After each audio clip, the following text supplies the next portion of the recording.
Today, guys, I want to talk about a concept. It sounds like it is detrimental, but is actually very beneficial if you place it and use it correctly.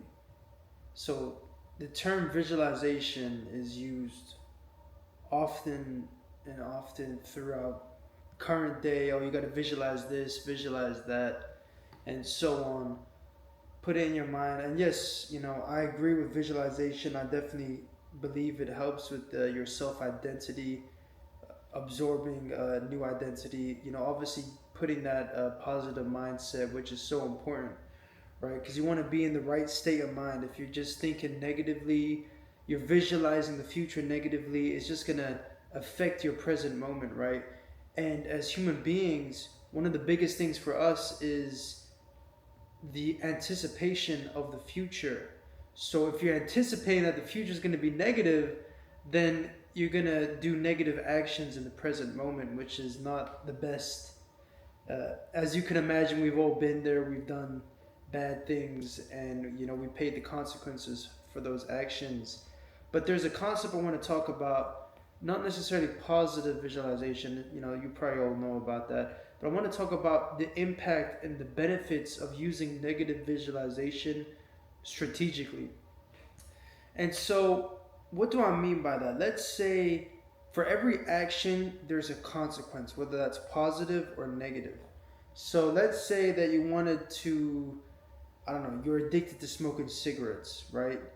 And you have, you threw your cigarette packs away. Now you have the urge to go and purchase more cigarettes. You know where to go. Maybe it's in the gas station down the road, so and so. Now, there is a choice you can make, and the choice is obviously you can be disciplined and then say no, and then you push through into the next urge and so on and so on. But we all know how that ends up. Eventually you do break, and I mean sometimes you might go for months without breaking and then just power through. But it's better to have systems and mental processes in place so that doesn't even become an issue, right? So let's use negative visualization in that exact example, right? So I want you to visually imagine the consequences of you smoking that cigarette and it being 10 years into the future. Like, vividly think that through. Okay, so am I willing to live with the consequences of taking this action and continuing this action for the next 10 years? You could be dead because of that action, right? So I really want you to feel like the suffering and the pain of taking that action, right? Now, that's just the first step. I want you to really think about that. Oh, this, whatever the action is, it could be not wanting to work on your project or your business that you've been pushing off. I just want you to imagine what it's like. Maybe it's New Year's Eve next year. Really visualize that moment. Okay, shit. You know what I'm saying? Like, visualize that with so much intention on how it would look like to be in that place in the future and how negative it would be. Because I guarantee you, the moment you will change is when the idea of the future being worse is something you can't tolerate. You will not tolerate with it being so bad that you will decide to change, right? And so that's the mental processes of it. I want to talk about the actual systems that you can put in place to do the things you want to do, because obviously in life you only have such a short amount of time throughout each day, and there's only so many actions you can take. But everybody has goals, everybody has ideas of where they want to be, right? That's really important. Purpose. I mean, you could want to be rich, you want to be in great shape, you want to look good, whatever your goal is. You want to have a great social circle. You're going to need to be doing specific actions to get there. And so the point I'm trying to go back to is you need to design your time in a specific way where it's beneficial to you. So what do I mean by that? So obviously we talked about negative visualization. I want to talk about putting systems in place so it's basically impossible for you to not do what you want to do. Now the problem is, if you live in America or any of these modern civilizations, right?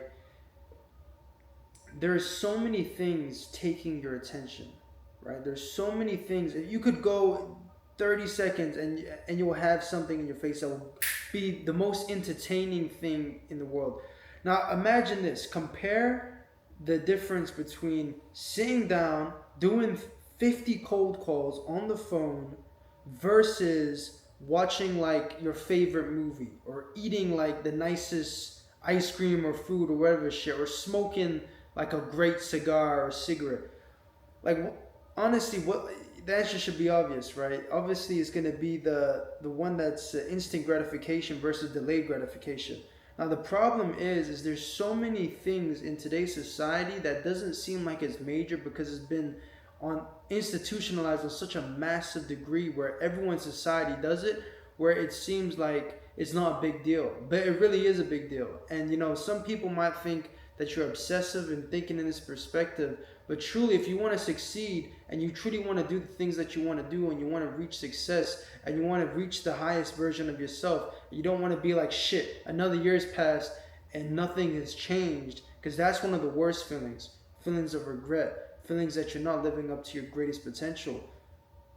You just want to identify things that give you so much like fucking instant gratification, right? So, and you want to basically systemize it in a way where, okay, firstly, you're negatively visualizing things that are not stuff you want to do, and then you want to remove a lot of stuff about being more productive, being more successful, whatever you want to name it as, is not adding but removing.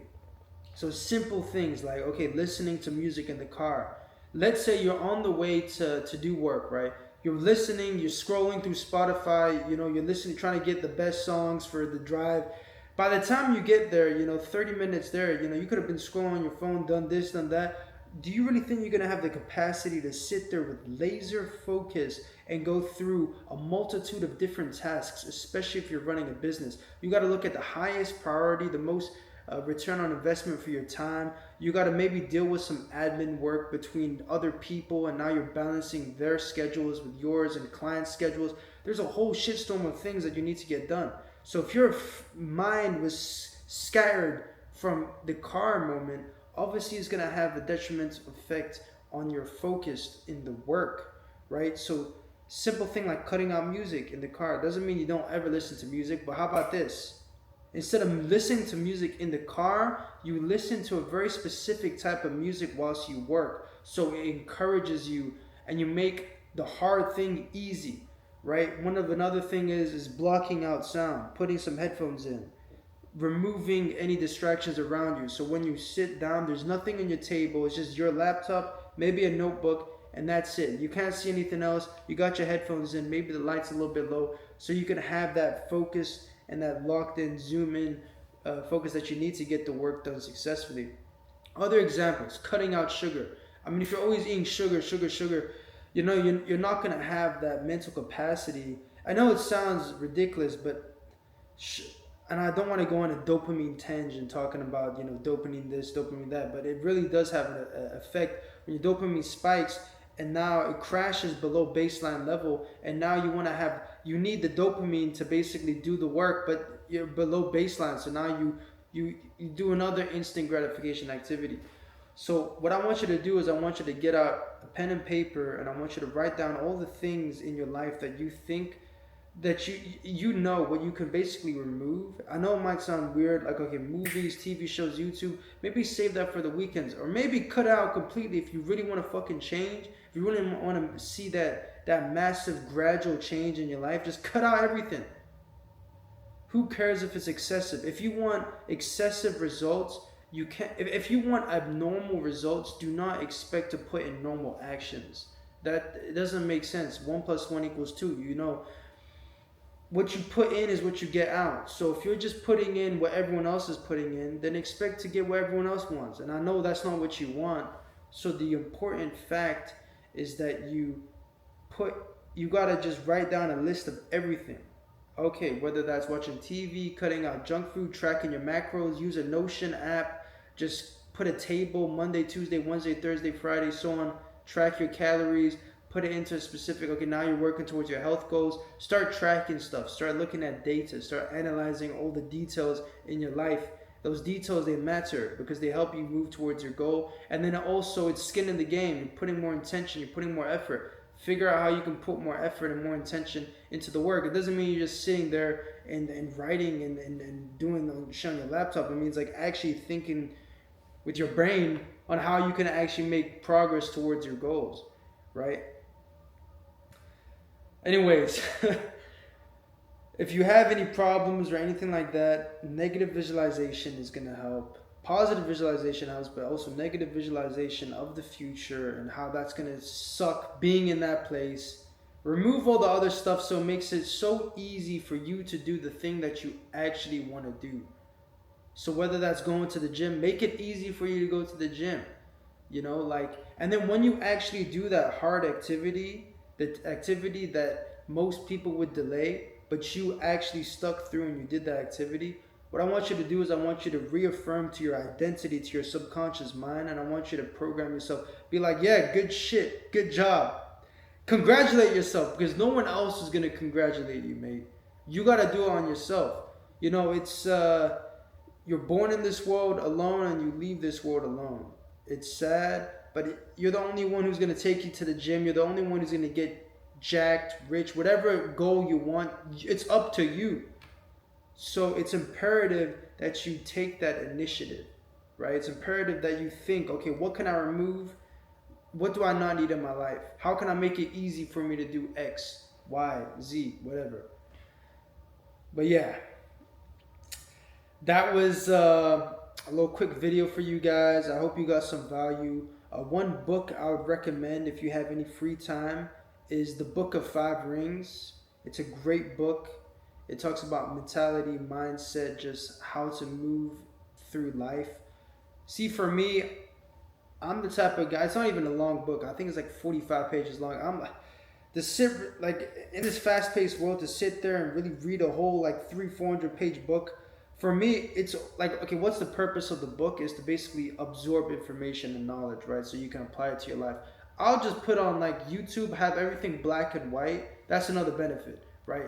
Black and white on everything, so you don't get the color. Anyways, I would just YouTube it, summary, and just have my notebook out, and I'll absorb the information, and so it'll be processed a lot faster than than me reading it. I mean, if you like to read and you really like to do that, then whatever, do what suits you. But yeah, that's a great book to read. And yeah, if you have any questions, put them in the comments. God bless you. Take care.